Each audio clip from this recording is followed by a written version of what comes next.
ताज्या बातम्यांसाठी ABP माझाला subscribe करा आणि बेल आयकॉन प्रेस करा। काही वेळापूर्वीच यशवंतराव चव्हाण सेंटरमध्ये शरद पवार आणि संजय राऊत यांची एक भेट झालेली आहे। या भेटीनंतर आणि बैठकीनंतर शरद पवार सध्या बोलतात। आपण थेट जाऊया। जे एकूण विषय सध्या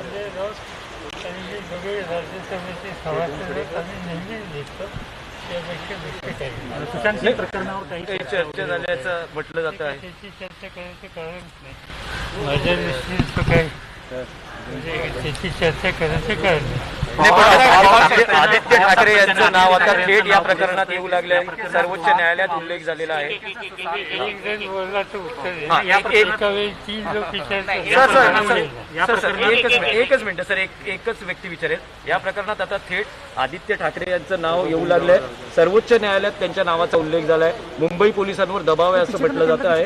काय आपलं काय मत आहे? महाराष्ट्र पोलीस, मुंबई पोलीस त्याला गेले 50 वर्ष मी ओळखतो आणि माझा पूर्ण विश्वास पोलीस फोनवर आहे। त्यावर कोणी काय आरोप केले वगैरे ह्याच्यावर मी खोला जाऊ इच्छिता। माझ्या दृष्टीने हा विषय तितका महत्त्वाचा नाही। म्हणजे एखाद्या व्यक्तीने आत्महत्या केली तर निश्चित आपल्याला दुःख होतं, पण त्याची चर्चा ज्या पद्धतीने आज होते त्याच्याबद्दल मला थोडं आश्चर्य होतं। परवाच मी सातारा जिल्ह्यात होतो, तर एका शेतकऱ्याने माझ्या हात धरताना आणि मला विचारलं की एक कलाकार आत्महत्याला गेला, दुर्दैव आहे, तो व्हायला नको होतं, पण त्याची चर्चा ज्या पद्धतीने मीडियामध्ये होते त्याचं आम्हाला आश्चर्य वाटतं। आणि त्यांनी असं सांगितलं की माझ्या जिल्ह्यात त्या भागात त्याची 20 शेतकऱ्यांनी आत्महत्या केल्या, मीडियात त्याची नोंदसुद्धा कोणी घेत नाही आणि ही नोंद घेतात त्याचा आम्हाला आश्चर्य वाटतं। त्यामुळे सर्वसामान्य लोकांच्या काय भावना ही माझ्या लक्षात आली। जिस तरीके से इस पूरे मामले में आदित्य का नाम तर मुंबई पोलिसांवरती पूर्ण विश्वास आहे। सुशांतच्या आत्महत्या प्रकरणाची तपासणी करण्यास मुंबई पोलीस सक्षम आहेत। सुशांतच्या आत्महत्येचं दुःख नक्कीच आहे, पण हा विषय तितकासा महत्त्वाचा नाही असंही शरद पवारांनी म्हटलं। सुशांत सिंह प्रकरण उचलून काढत आहे, राज्य सरकारला अडचणीत आणण्याचा प्रयत्न होतोय का? कारण सीबीआय चौकशीची मागणी केली जाते यासाठी। कोणाला चौकशी करायची असेल मला माहिती नाही, ते राज्य सरकारचा सीबीआयचा हा विषय आहे, मी काही त्याच्या खोलात जाऊ इच्छित नाही। पण माझा महाराष्ट्र पोलिसांचा पूर्ण विश्वास आहे आणि एवढे करून कोणाला वाटत असेल तर सीबीआय वगैरे आणखी कुठली एजन्सी वापरायची असेल तर मी काही त्याला कधी विरोध करणार ठाकरे कुटुंबियांना डॅमेज करण्याचा, बदनाम करण्याचा प्रयत्न केला जातो।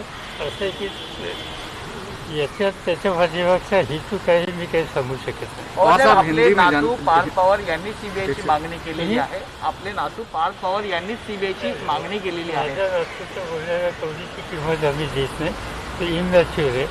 परंतु सीबीआयच्या बद्दलची जर चौकशी कोणाला करायची असेल, मी स्वच्छ सांगितलं माझा महाराष्ट्र मुंबई पोलिसांवर 100% विश्वास आहे। पण कोणाला असं वाटत असेल सीबीआयची चौकशी करावी, त्याला कोणाचा विरोध असेल तर करायची। बिहार पोलीस मुंबईमध्ये आले होते।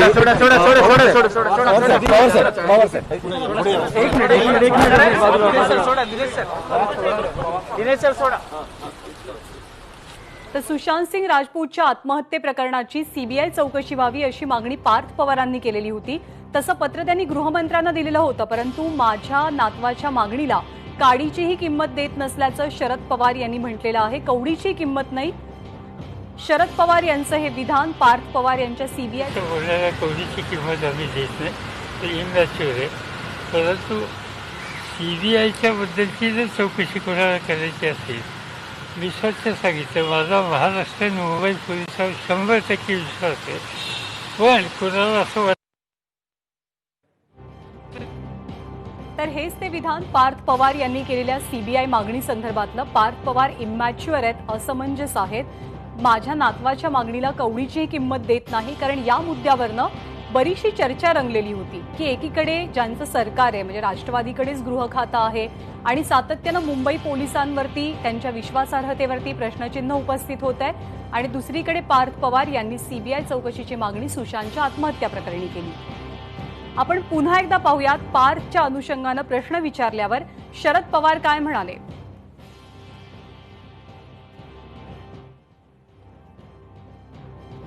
तेव्हाचा हेतू काय हे मी काही सांगू शकत नाही. और सर, आपले नातू पार्थ पवार यांनी सीबीआयची मागणी केलेली आहे. आपले नातू पार्थ पवार यांनी सीबीआयची मागणी केलेली आहे. माझ्या नातीच्या बोलण्याला कवडीची किंमत आम्ही देत नाही, ते इमॅच्युअर आहे. परंतु सीबीआयच्या बद्दलची जर चौकशी कोणाला करायची असेल, मी स्वच्छ सांगितलं माझा महाराष्ट्र मुंबई पोलिसांवर 100% विश्वास आहे. पण कोणाला असं वाटत असेल सीबीआयची चौकशी करावी, त्याला कोणाचा विरोध असल्याचं कारण नाही. मध्यंतरी बिहार पोलीस मुंबईमध्ये आले होते.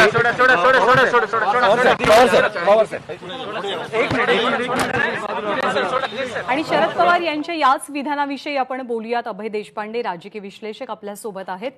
अभय सर, आता या सीबीआय मागणीच्या मुद्द्यावरनं परत एकदा पवार कुटुंबातला वाद समोर येतोय. नाही, निश्चितपणे. कारण पक्षाची भूमिका वेगळी असताना, पक्षाकडे महाराष्ट्रातलं गृह खातं असताना आणि त्या गृह खात्याच्या अखत्यारीत तपास सुरू असताना कुटुंबातल्याच एका व्यक्तीने, ज्या व्यक्तीने लोकसभेची निवडणूकही लढवली आहे, अशा व्यक्तीने वेगळी भूमिका घेऊन सीबीआयची मागणी करणं हे निश्चितपणे पक्षाला अडचणीत आणणारं होतं. म्हणजे वारंवार जर अशा पक्षाच्या धोरणाच्या विरुद्ध विसंगत कोणी विधानं करत असेल तर मला वाटतं त्याच्यामुळे जो असंतोष निर्माण होतो तो असंतोष पवारांच्या आत्ताच्या वक्तव्यामधून मला वाटतं स्पष्टपणे पुढे आलेला आहे. परंतु त्यांनी त्याच वेळी एक स्पष्ट केलंय की सीबीआयची इन्क्वायरी पाहिजे असेल, कोणाला हवी असेल तर आमचा त्याला विरोध नाही, परंतु मुंबई पोलिसांवर आमचा विश्वास आहे. सीबीआय मागणीला विरोध नाही, पण पक्षाची भूमिका वेगळी असताना कोणीतरी वेगळी मतं मांडावीत त्याच्या संदर्भातला त्यांनी आपला उद्वेग मला वाटतं की आता व्यक्त केलेला आहे. ज्ञानदा, आपण सर, आपल्या सगळ्यांनाच कल्पना आहे की पार्थ पवार काही स्वतःच एकदम अचानक जाऊन ते पत्र तिथे देतील, म्हणजे केवळ तो सीबीआयच्या तपासाच्या पत्राच्या मागणीचा मुद्दा नाही तर राम मंदिराला शुभेच्छा देण्याचाही मुद्दा आहे. तर या सगळ्या दोन मुद्द्यांवरनं पार्थ पवारांना दिलेला किंवा त्यांच्या पाठीमागे जे त्यांना दिलेला हा सूचक इशारा पवारांकडनं निश्चितपणे. कारण पक्षाला परवा पण आपण बोलताना तेच सांगितलं होतं की पक्षाला काहीतरी आता भूमिका स्पष्ट घ्यावी लागेल.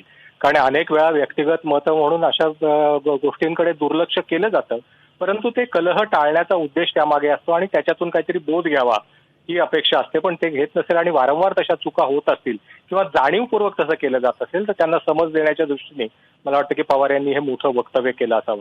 ज्ञानदा, खूप कुजबूज होती म्हणजे पार्थ पवार यांना लोकसभेचं तिकीट देण्यापासून ते पुढच्या सगळ्या घडामोडी, मग अजित पवारांनी सुद्धा भाजपची साथ देणं, हे सगळं. तर कुठेतरी अजूनही ती अस्वस्थता कायम आहे. नाही, निश्चितपणे. कारण ती वारंवार पुढे येते. एक आपल्याला आठवत असेल की म्हणजे अजित पवार यांनी जलसंपदा मंत्री असताना राजीनामा दिला, तोही पक्षाच्या म्हणजे सिंचन घोटाळ्याचे आरोप झाले, तेव्हाही त्यांनी राजीनामा देताना पक्ष नेतृत्वाशी चर्चा केली नव्हती. शरद पवार यांना ईडीने चौकशीसाठी ज्यावेळेस समन्स पाठवलं आणि ज्यावेळेस ते ईडीच्या कार्यालयात गेले तेव्हाही त्या दिवशीही अजित पवार यांनी आमदारकीचा राजीनामा दिला. त्या दिवशीही ते मतभेद समोर आले होते. पुढे 23 तारखेला महाराष्ट्रात एक वेगळं सरकार स्थापन करण्याचा प्रयत्न झाला, त्यावेळेस ते आणखी पुढे आले. परंतु हे मतभेद मिटवून पुन्हा एकदा व्यवस्थित काम करण्याचे प्रयत्न झाले तरी ती काही प्रमाणातली आडी अजूनही दिसते आहे. आता पार्थ पवार यांना अजित पवार यांचा पाठिंबा नाही किंवा त्यांच्या विरोधात जाऊन त्यांनी मत व्यक्त केलं असेल असं म्हणणं थोडंसं धाडसाचं होईल त्यांना.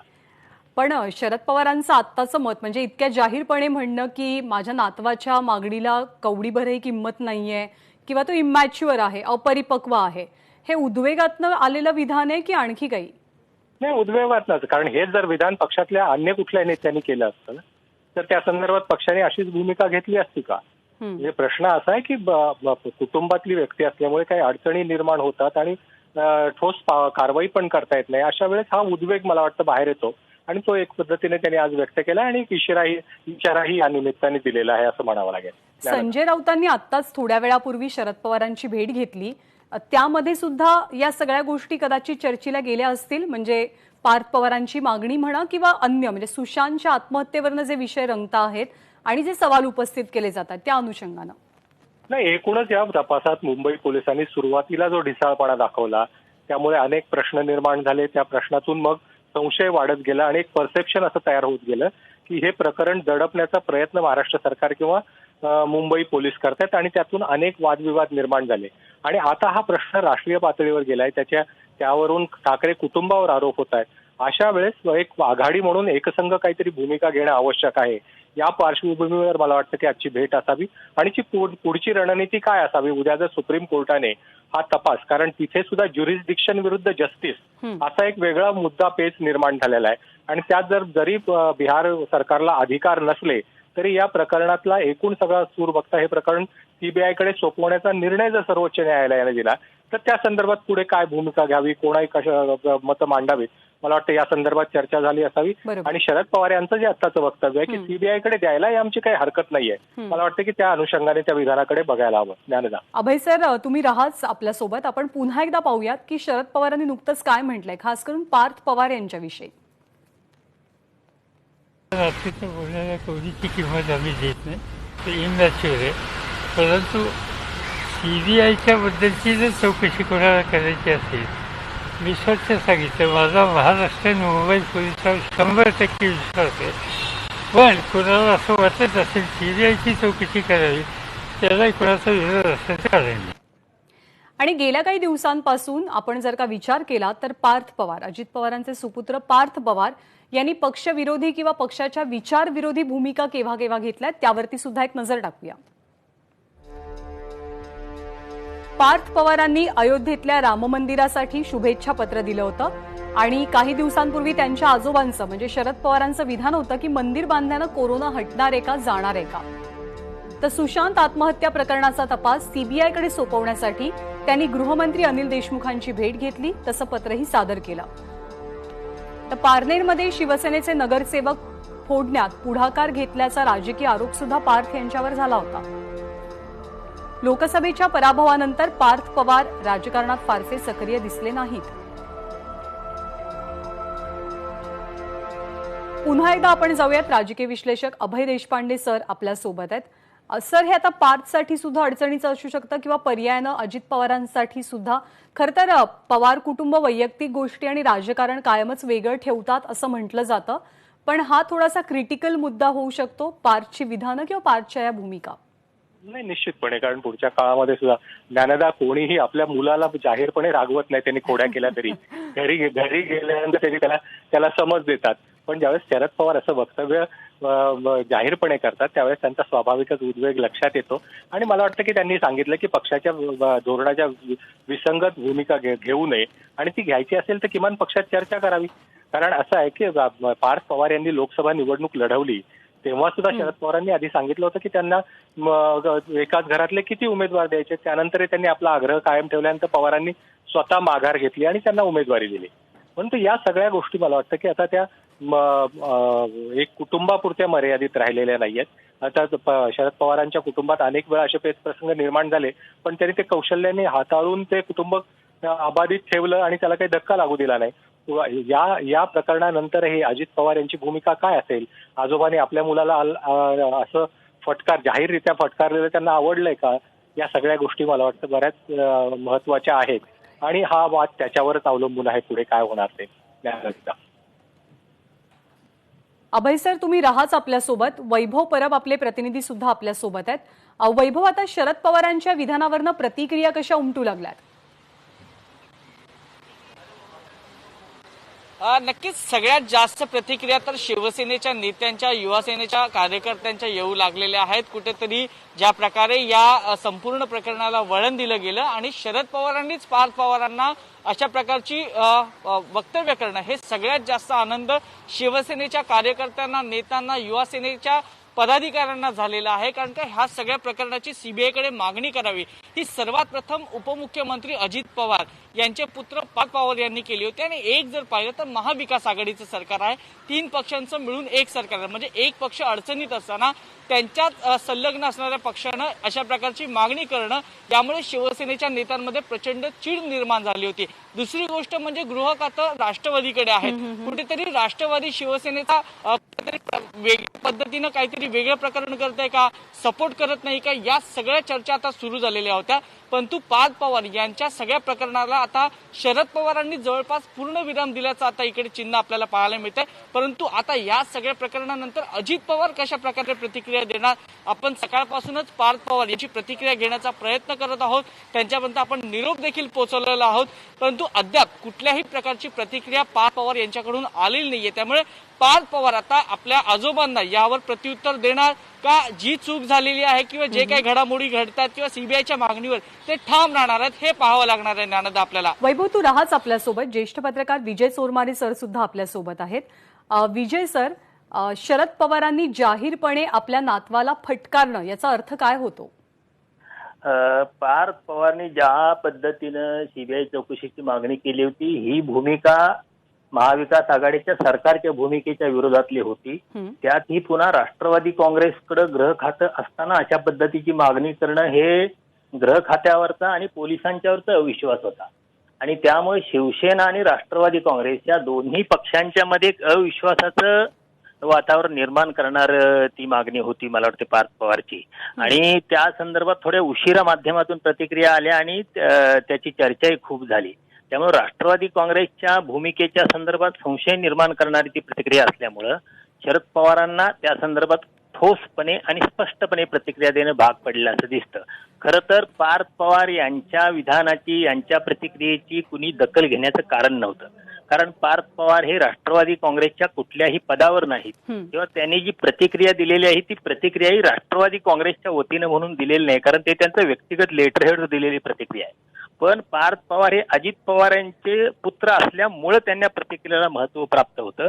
राष्ट्रवादी काँग्रेसपेक्षाही पवार कुटुंबांच्या मधला हा प्रश्न म्हणून त्याला अधिक महत्व होतं आणि त्या संदर्भात पवारांच्याकडून काही एक स्पष्ट भूमिका येणं अपेक्षित होतं। सुप्रिया सुळे यांनी परवा म्हटलेलं होतं की बाबा ही पार्थ यांची व्यक्तिगत भूमिका आहे, पक्षाची भूमिका नाही, पण तरी सुद्धा शरद पवारांनी त्या संदर्भात इतक्या स्पष्ट शब्दात सांगणं हे सरकारमध्ये सहभागी असलेल्या दोन पक्षांच्या मधल्या अविश्वासाचं वातावरण कमी करण्याच्या दृष्टीनं केलेलं महत्वाचं विधान आहे असं मला वाटतं। पण सर, जेव्हा पार्थ पवारांनी या भूमिका घेतल्या होत्या, मग तो सुशांतच्या आत्महत्येचा तपास सीबीआयकडे देण्याचं लेटर गृहमंत्र्यांना जाऊन देणं असो किंवा राम मंदिराच्या निर्माणासाठी दिलेल्या शुभेच्छा असोत, म्हणजे इतकं तर पार्थ पवारांना नक्कीच समजतं की आपण पक्षविरोधी भूमिका घेणं योग्य नाही, मग अशी पावलं उचलण्यामागचं कारण काय? त्याचं मला कारण असं दिसतं की राजकारणातलं आपलं एक उपद्रव मूल्य तयार करणं यापेक्षा अधिक काही त्याला महत्व आहे असं दिसत नाही। कारण ते राष्ट्रवादी काँग्रेसचे लोकसभेचे उमेदवार होते, याचा अर्थ ते राष्ट्रवादी काँग्रेसच्या कुठचे नेते आहेत, ते कुठल्या पदावर आहेत काय माहिती नाही, पण त्यांनी पक्षाच्या भूमिकेशी सुसंगत किंवा अन्य काही किती विधान महत्वाचं केलं तर त्याची कुणी दखल घेणार नाही, पण पक्षाच्या विरोधात ज्यावेळी ते काही बोलतील करतील त्याची आपोआप दखल घेतली जाईल आणि त्या दृष्टिकोनातून केवळ राजकारणात आपलं एक उपद्रव मूल्य तयार करणं या पलीकडे त्याला काही फार महत्व किंवा फार त्याच्या पाठीमागे काही दृष्टिकोन असेल असं मला वाटत नाही। सर, धन्यवाद आपल्या प्रतिक्रियेबद्दल, विश्लेषणाबद्दल। अभय देशपांडे सर सुद्धा आपल्यासोबत होते। सर, तुमचेही धन्यवाद आणि वैभव आपल्याला माहिती देत होता, वैभव तुझेही धन्यवाद। तर पार्थ पवार यांच्या सीबीआय चौकशीच्या मागणीवरती शरद पवारांनी स्पष्टपणे म्हटलंय की माझ्या नातवाच्या मागणीला मी कवडीची किंमत देत नाही, पार्थ पवार इमॅच्युअर आहेत, अपरिपक्व आहेत।